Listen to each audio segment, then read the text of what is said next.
Doctor గారు హుక్కా వల్ల అంటే అనర్థాలు ఏంటి? చాలా మంది పబ్స్లలో కూడా డ్రగ్స్ వేసి మరి హుక్కా కొడతారు. అంటే దానివల్ల అంటే ప్రాబ్లమ్స్ వస్తూ ఉంటాయి చాలా. తప్పకుండా వస్తాయమ్మా. హుక్కా అనేది ఒక సింపుల్ అలవాటుగా భావించే వాళ్ళు కొంతమంది ఉన్నారు. కానీ దాన్ని ఒక విధంగా కమర్షియలైజ్ చేయటం, దానిలో డ్రగ్స్ కల్చర్ని మిక్స్ చేయటం, తద్వారా యువతని దానికి బానిసలు చేయటం. అసలు ఇది కల్చర్ ఎప్పటి నుంచి వచ్చిందో చూద్దాం. హుక్కా అనేది పల్లెటూరులో చాలామంది పొగాకు పీలుస్తుంటారు.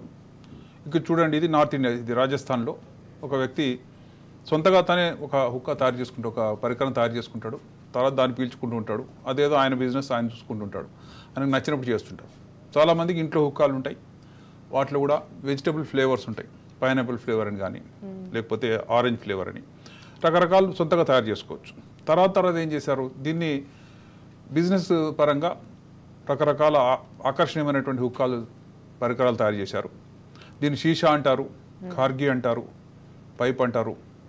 ఏ పేరుతో పిలిచినా సరే ఇది ఎక్కడి నుంచి వచ్చింది అంటే ముఖ్యంగా Saudi Arabia, Afghanistan, through Pakistan, మన నార్త్ ఇండియాలో అయితే దండయాత్ర చేస్తూ వచ్చారు అక్కడ ముస్లిం నవాబులు, వాళ్ళ నుంచి మనకు ఈ అలవాటు వచ్చింది. మన దేశం చాలా కాలం ముస్లిం నవాబు పరిపాలించారు, ముఘల్ సామ్రాజ్యం. ఆ సమయంలో చాలా విరివిగా దీన్ని వాడేవారని, అసలు హుక్కా ఉంటే ఒక రిచ్నెస్కి ఒక సింబల్ అని, అది లేకపోతే పేదవాడని, ఇలాంటి ఫీచర్స్ అప్పట్లో ఉండేవని. ఇప్పటికి కూడా చాలామంది నవాబ్స్ వాళ్ళ ఇంటి హుక్కా వాడుతుంటారు. ఇక్కడ చూడండి, ఫ్రెండ్స్ వచ్చినప్పుడు మనం ఏదైనా కూల్ డ్రింక్ ఇస్తాం, ఈ మధ్య కొంచెం ఆల్కహాల్ కూడా సర్వ్ చేస్తున్నారు అనుకోండి, అది వదిలేద్దాం. కానీ హుక్కా కూడా పెట్టుకొని ఉంటారు. ఆ వచ్చిన వాళ్ళకి ఎక్కడ పీలుస్తున్నారో దానికి కొత్తగా ఒక పైప్ ఫ్రెష్ది, అంటే ఒకదాన్ని అందరూ కాకుండా ఆ పైన పీల్చేటువంటి ఆ పైప్ మాత్రం నోట్లో పెట్టుకునేది కొత్తగా వేరే ఇస్తూ ఉంటారు. ఇలా చేయొచ్చు. ఇక 2-3 హుక్కాలు పెట్టుకుని ఉంటారు. గెస్ట్కి కూడా మనం మాట్లాడినంతసేపు మీరు పీల్చుకుంటుండండి అని చెప్పి. సరే, ఇది ఒక పద్ధతి. అయితే ఈ హుక్కాని ఇప్పుడు పబ్స్కి తీసుకొచ్చేసారండి. పబ్స్లో ఏం జరుగుతుంది, రకరకాలు ఉంటాయి. అక్కడ బిలియర్డ్స్ ఆడుతుంటారు, కొంతమంది పాటలు పాడుతుంటారు, కొంతమంది ఆల్కహాల్ తీసుకుంటారు, హుక్కా కూడా తీసుకుంటారు.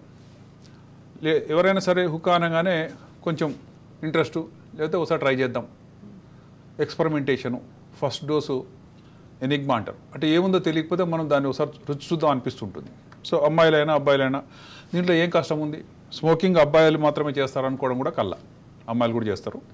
హుక్కా కూడా అమ్మాయిలు బాగానే ఎంటర్టైన్ చేస్తున్నారు, వాళ్ళేమి వెనకాడట్లేదు. ఈ రింగులుగా తయారు చేసేది లేడీస్కి కొంచెం ఎక్కువ కెపాసిటీ ఉందంటారు.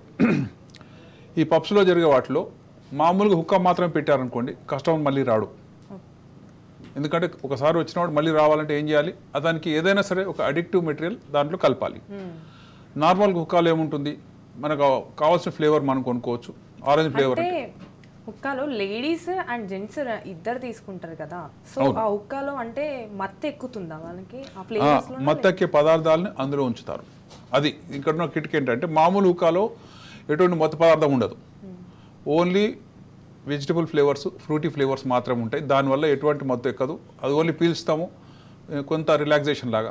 సిగరెట్ అనేది మత్తు ఏమి ఉండదండి. మామూలు సిగరెట్లో కొంతవరకు వాళ్ళకి ఏదో కొంచెం కాన్సన్ట్రేషన్ పెరిగింది అంటుంటారు. కానీ హుక్కా ఒక స్ట్రక్చర్ చూద్దాం ఎలా ఉందని. పైన బొగ్గు కణికలు ఉంటాయండి, అవి మండుతూ ఉంటాయి. అక్కడి నుంచి ఒక ఎయిర్ వస్తూ ఉంటుంది. అది మెల్లగా కింద ఉన్నటువంటి వాటర్ చేంబర్ ఉంటుంది. దీనిలో పార్ట్స్ చూద్దాం. ఇదేమో ఎక్కడైతే మనం బొగ్గు పెడతాం అది, దీని కింద ఈ ప్లేట్లో దాని యొక్క యాషెస్ బూడిద పడుతూ ఉంటుంది.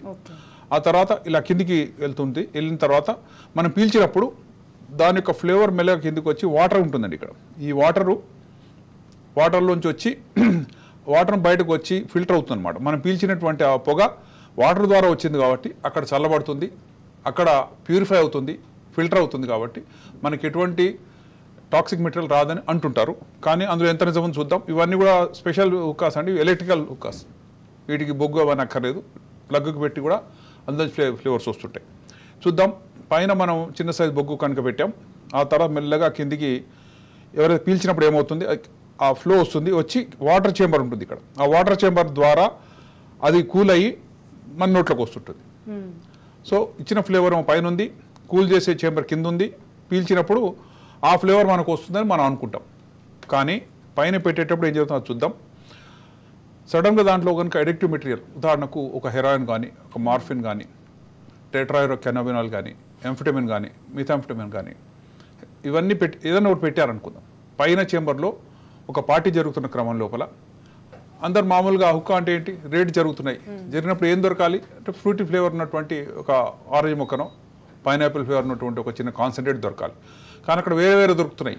ఎందుకనంటే అడిక్టివ్ మెటీరియల్ వాళ్ళు వాడుతున్నారు, దానివల్ల బ్రెయిన్లో స్టిమ్యులేట్ అవుతుంది, ఒక వింత యూఫోరియా కలుగుతుంది. ఆ యూఫోరియా కోసం ఈ కస్టమర్ మళ్ళీ వస్తాడు. అంటే కోకేన్ తీసుకోమంటే జనరల్గా ఎవరు తీసుకోరండి, అమ్మో వద్దు నాకంట. కానీ ఇందులో మనకు తెలియకుండా వేసే అవకాశాలు ఉన్నాయి. హుక్కాలో ఏముందని ఎవరికి తెలియదు, ఎందుకంటే అది బర్న్ అవుతుంది, బర్న్ అయిన తర్వాత మనకు వస్తుంది. కాబట్టి మనం ముడి పదార్థం చూసే అవకాశం లేదు. ఎప్పుడు ముడి పదార్థం మారుస్తున్నారు అని పార్టీలో ఏం జరుగుతుంది, జనరల్గా స్టార్ట్ చేసినప్పుడు అది పైనాపిల్ ఫ్లేవర్తో స్టార్ట్ అవుతుంది. ఓ 2 గంటల పార్టీ అనుకోండి, మధ్యలో ఎప్పుడో సడన్గా దాంట్లో కోకేన్ కలిపేస్తారు. కలిపేసినప్పుడు దాని ఫ్లేవర్ రావడం మొదలు పెడుతుంది. ఆ ఫ్లేవర్ ఎవరైతే పీల్చారో వాళ్ళకు ఒక ఊహకందనటువంటి అనుభూతి కలుగుతుంది. ఆ అనుభూతి కోసం మళ్ళీ వస్తారు అనే ఆశతో చేస్తున్నటువంటి ఒక మోసం లేక కుట్ర. ఇది కోకేన్ అండి. ఇది కోకేన్ అని ఎవరు గుర్తుపట్టలేరు. మామూలుగా బెల్లంగడ్డలు కూడా అనుకోవచ్చు, ఇది ఒక పైనాపిల్ యొక్క ముక్క అని కూడా అనుకోవచ్చు. రకరకాలు ఉన్నాయి, దీన్ని ఎలాగైనా వర్ణించవచ్చు. కానీ ఇందులో కోకేన్ ఉందని కలిపిన వాడికి మాత్రం తెలుసు, పీల్చేవాడికి తెలియకపోవచ్చు. తెలియకుండా చూడడమే ఇందులో ఉన్నటువంటి కుట్ర.